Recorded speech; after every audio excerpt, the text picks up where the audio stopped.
Viewers, welcome to C2C News. Welcome to Straightforward, our Facebook live show. And in this special broadcast, we have Shri R.K. Yadav, ex-RAW officer with us. Our apologies, on 11th of October, there was some issue with the audio, and that is the reason we had to come live for the second time. Welcome to the show. Namaskar, sir. स्वागत है आपका show पर. Thank you. Thank you. A brief introduction, viewers, of our esteemed guest. Shri R.K. Yadav is an ex-RAW officer, and he has been on various important assignments for the government while in RAW. He has authored two important books, and I would suggest everybody should read these books. One is Mission RAW, and the second one is Nuclear Bomb in Ganga. So we'll start with the show, and the first question is based on काफी सारे queries है लोगों की रहती हैं, बातचीत करते हैं जब रॉ के बारे में कुछ न्यूज आती है कि ये रॉ संस्था किस तरह से स्थापित हुई और इसमें रिक्रूटमेंट किस तरह से होता है, इसके ऊपर थोड़ा सा एक जानकारी दीजिए हमारे दर्शक.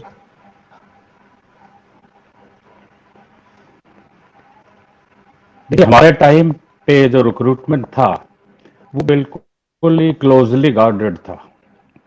ओके. एप्लीकेशंस उन लोगों की ही ली जाती थी क्योंकि किसी को जानते हूँ, और उनके से एप्लीकेशंस वगैरह लेके ऑल इंडिया बेस पे एग्ज़ाम्स हुआ करते थे, और उसके बाद इंटरव्यू वगैरह के बाद सिलेक्शन होकर जो ट्रेनिंग वगैरह होती थी वो दी जाती थी. हाँ, उस टाइम पे एक नया इन्होंने प्रोसीजर चलाया था कि यूनिवर्सिटीज में जाके ये टैलेंट स्पॉटिंग करते थे, और वहाँ से भी जो एलिजिबल लड़के होते थे उनको रिक्रूट किया करते थे. लेकिन एग्ज़ाम और इंटरव्यू वगैरह ये तो सबके लिए मैंडेटरी था.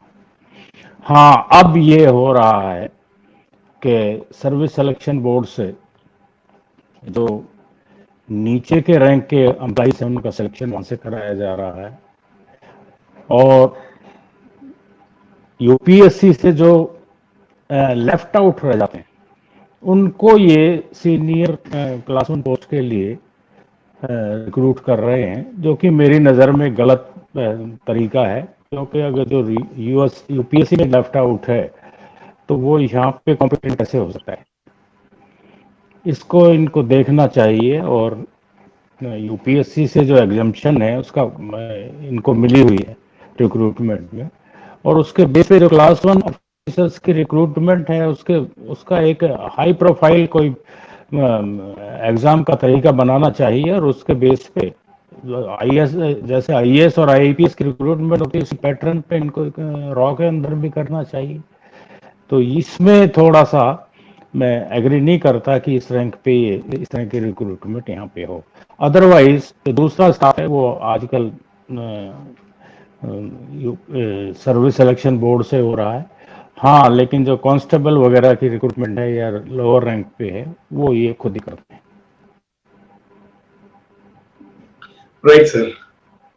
सर, कुलभूषण खरबंदा के ऊपर काफी मेहनत की गई है उनको वापस लाने के लिए. आपके सॉरी कुलभूषण, तो कुलभूषण जो है उनको यूनाइट करने के लिए फैमिली से और जाधव कुलभूषण जाधव, खरबंदा नहीं. My apology. तो उनको जो है कुलभूषण जी को फैमिली से यूनाइट करने के लिए और कितना समय लगेगा? देखिए, इसमें कुलभूषण की भी कुछ गलतियां हैं.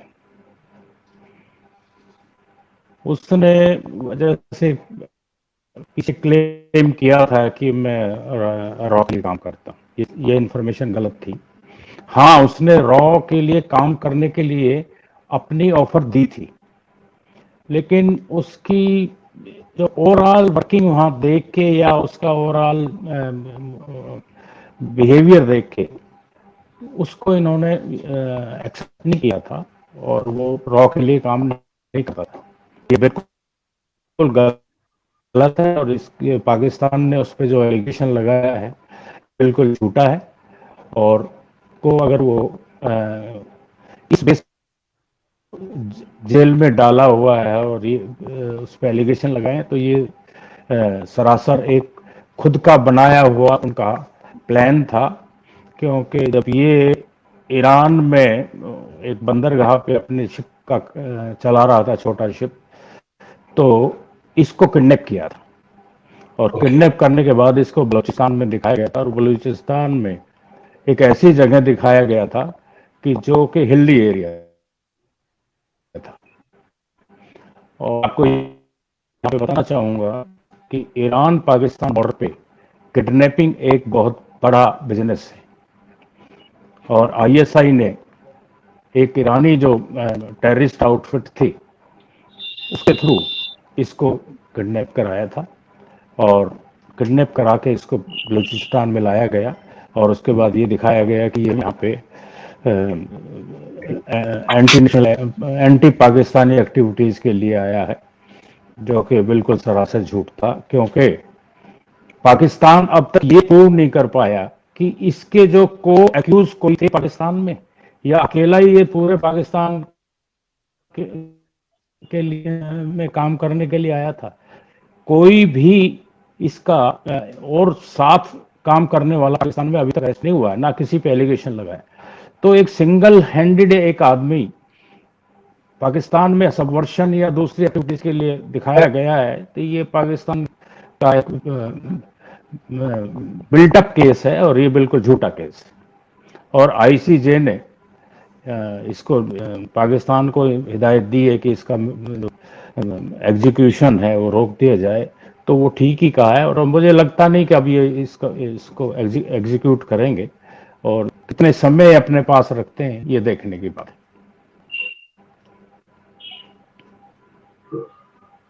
सर, पहली बार पाकिस्तान की सरकार ने इस बात को एक्सेप्ट किया है कि दाऊद उनके देश में है, तो दाऊद को अगर यहां लाना है तो उसकी प्रोबेबिलिटी क्या है और किस तरह से ये ऑपरेट होगा और कितना समय लग सकता है? नहीं, उन्हें पाकिस्तान ने एक्सेप्ट भी किया और बाद में डिनाई भी किया। एक्सप्लिसिटली इन्होंने ये नहीं माना कि ये हमारे पास है और ये कराची में रह रहा है। तो इसमें पाकिस्तान की बात पे भरोसा नहीं किया जा सकता, क्योंकि दाऊद बॉम्बे अटैक के बाद वहीं पे शिफ्ट हुआ था और कराची में ही उसका बेस है और कराची से ही रह के वो बिजनेस करता है। और उसने जो डी कंपनी फॉर्म की थी उसके जो खुद खुद और उसके भाई वगैरह जो यहाँ से शिफ्ट हो गए थे वो चला रहे थे। और उसमें इसमें कोई दो राय नहीं है कि दाऊद वहीं पे है और पाकिस्तान की पूरी उसको संरक्षण है। और वो, हाँ, जो आपने ये कहा कि इसको वापस लाने के लिए भारत सरकार क्या करेगी, तो मुझे नहीं लगता कि पाकिस्तान इसको कभी भी हमें भारत सरकार को सौंपेगा। ये मैं यकीन के साथ कह रहा हूं। तो इसको, जैसे पहले भी इसके बारे में काफी क्वेश्चन उठ चुके हैं और अब तक ये कि ये सौंपने के लिए कह रहे हैं। हाँ, उसके खिलाफ जो लिस्ट वगैरह जो है, हाँ, भारत सरकार ने उसको दी है, वो एक डिप्लोमेटिक चैनल में चलता रहता है, तो वो लेते रहते हैं, ये देते रहते हैं और उसके बाद वो फाइलें हो जाती हैं। तो प्रैक्टिकली जो है ये पॉसिबल नहीं है कि पाकिस्तान कभी भी दाऊद को हिंदुस्तान को सौंपेगा। Sir, your views on Pakistan occupied Kashmir, इसको अगर काफी दो फ्रंट की वॉर की बात चल रही है, एलएसी पे भी और एलओसी पे भी, और काफी न्यूज आती रहती है अलग इससे अलग। पहले थोड़ा इससे पहले दाऊद का मसला थोड़ा पूरा कर लें। जी जी जी। देखिए, दाऊद के दो भाई वहां पे मारे जा चुके हैं ओके। और वो कैसे मरे हैं इसके बारे में मीडिया में खुल के कोई बातें नहीं है। एवन के दाऊद पे भी अटैक हुआ था और वो बच गया था। तो दाऊद पे इंडियन इंटेलिजेंस और सिक्योरिटी फोर्सेस काफी एक्टिवली लगी हुई थी। अब उसको कैसे लाना या उसको निपटाना है, ये काम चलता रहा था। लेकिन हाँ, कुछ समय से जब से पता चला है कि उसको कैंसर है या कुछ दूसरी बीमारियां हैं, तो तब से मुझे लगता है कि इन्होंने ये उसको एक नेचुरल डेथ पे जाने के लिए छोड़ दिया होगा। अदरवाइज तो उसकी नेचुरल डेथ मेरे हिसाब से होनी मुश्किल थी। और अब वो कहाँ है, क्या किस तरह है, ये इसके बारे में मेरे ख्याल भारत सरकार का ये एजेंडा अब नहीं है। Correct. हाँ हाँ, अब पीओके पे बात करते हैं। Correct. देखिए, पिछले 15 दिन से गिलगिट बाल्टिस्तान में बहुत बड़ा प्रोटेस्ट चल रहा है। और इसमें जो प्रोटेस्टर हैं वो पाकिस्तान की सिक्योरिटी फोर्सेस, आर्मी और इवन एडमिनिस्ट्रेशन के खिलाफ बहुत लंबा एक डेमोन्स्ट्रेशन चल रहा है, जिसमें पॉलिटिशियंस, इवन वहाँ की लेडीज और स्टूडेंट्स पाकिस्तान की एट्रोसिटीज के खिलाफ एक बहुत बड़ा डेमोन्स्ट्रेशन वहाँ पे हो रहा है। अब ये डेमोन्स्ट्रेशन कैसे हो रहा है, क्यों हो रहा है, इसके बारे में कुछ बोलना ठीक नहीं है। लेकिन वो पाकिस्तान से आज़ादी चाहते हैं। और पाकिस्तान से आज़ादी उनको अपने आप नहीं मिलेगी जब तक हिंदुस्तान उनकी मदद नहीं करेगा। और ये मदद किस तरह की होनी चाहिए, ये आप खुद समझ सकते हैं कि बांग्लादेश ऐसे ही आज़ाद नहीं हुआ था जब तक हिंदुस्तान ने उनकी मदद नहीं की। वो जो वहाँ का पाकिस्तानी है, कश्मीरी है, मैं तो ये कहूँगा पाकिस्तानी नहीं है, जो वहाँ का कश्मीरी है, वो इस कश्मीर के साथ मिलना चाहता है और अपने पुराना जो देश था, पुराना कश्मीर जो था, उसको एक होते देखना चाहता है। और इसमें भारत सरकार की बहुत बड़ी भूमिका रहेगी और रहनी चाहिए। उसके बगैर ये इनका हिंदुस्तान से मिलना या मर्जर होना बड़ा नामुमकिन है। और इसके बारे में मैं सोच रहा था कि पिछले 5 साल की जो अपनी एनडीए सरकार थी, उसमें कुछ काम होगा। लेकिन जिस लेवल पे मेरे हिसाब से होना चाहिए था, वो नहीं हुआ। Okay. अभी भी सरकार के पास 3 साढ़े 3 साल का समय है। और इस वक्त पाकिस्तान के दूसरे हालात भी ठीक नहीं है। सिंध में बहुत बड़ा रिवोल्ट हो चुका है। Correct. आप सुन रहे होंगे कि पीछे State आर्मी police. पूरी पुलिस पुलिस फोर्सेस को, इवन के 2 3 आईजी लेवल के ऑफिसर्स को अरेस्ट किया और जाके जबरदस्ती जिस तरह से मरियम के हस्बैंड को वहां से वो अरेस्ट करके ले गए। तो ये पाकिस्तान में ये सिलसिला, और खासकर जो सिंध में हुआ है, जहाँ से एंटी एस्टेब्लिशमेंट फोर्सेस ज्यादा काम करते हैं, तो ये एक आई ओपनर है और इसको देखना चाहिए। और बलूचिस्तान पहले से ही गर्म है। बलूचिस्तान कभी भी पाकिस्तान के साथ नहीं रहना चाहता। बड़े एजिटेशन भी चल रहे हैं और यूरोप और दूसरी कंट्री में बैठ के यूएनओ वगैरह में भी वहाँ पे पाकिस्तानी आर्मी की प्रोसिक्यूशन का मुद्दा उठाते रहे हैं। तो ओवरऑल मैं देख रहा हूँ कि पंजाब को छोड़ के पूरे पाकिस्तान में इस वक्त डिस्टर्बेंसेस हैं। और भारत सरकार को इसका पूरा फायदा उठाना चाहिए। और जिस तरह से ये लोग आज़ादी की बात पीओके में कर रहे हैं, तो उसको हर तरह की मदद दे के पाकिस्तान से जितनी जल्दी हो कश्मीर के इस हिस्से को भारत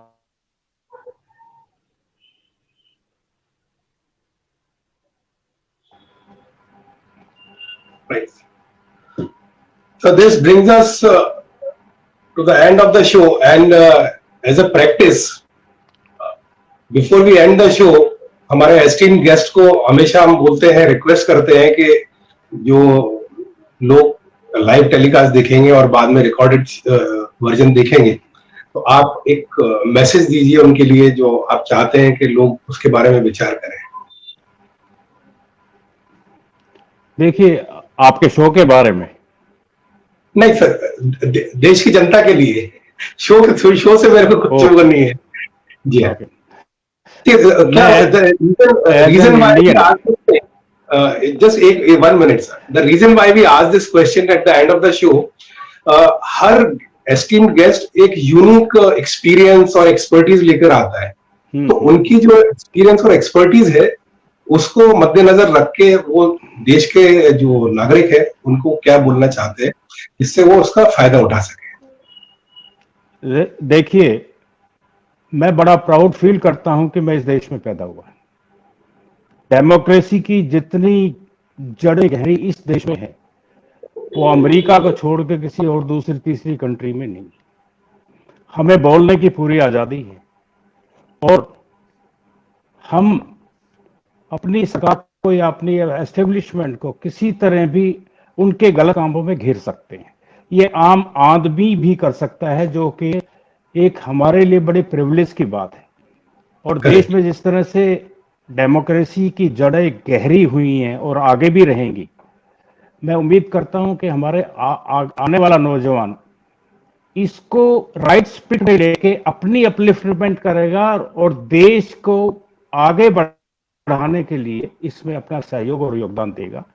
तो आप लोगों को बड़ा गर्व महसूस होना चाहिए कि आप ऐसे देश में पैदा हुए हैं जिसमें हर तरह की आपको आजादी है, और ये एक इंसान के लिए भगवान की बहुत बड़ी देन होती है। मैं इतना ही आपको कहना चाहूंगा कि देश के लिए पूरी तरह से आप सिंसियर रहें, डिवोटेड रहें और अपनी अपलिफ्टमेंट के लिए ईमानदारी से काम करें। Right. So viewers, this brings us to the special edition of Straightforward with Shri R.K. Yadav, ex-Raw officer. This weekend on Sunday, we have Shri Mukul Agarwal with us. He'll be speaking on Vedic arithmetic, which is a very interesting topic. Thank you once again, and thanks once again. Thank you, and wish you all the best for Dussehra and Diwali. We'll connect with you again, maybe after. Thank you. January would be the right time because a lot of water would have flown on. You will connect me because some new things are coming in between from me.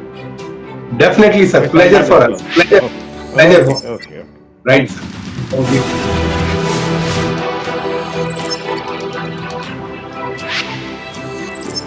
If you like the video, do give it a thumbs up. Hit the notification bell while you subscribe to get timely updates.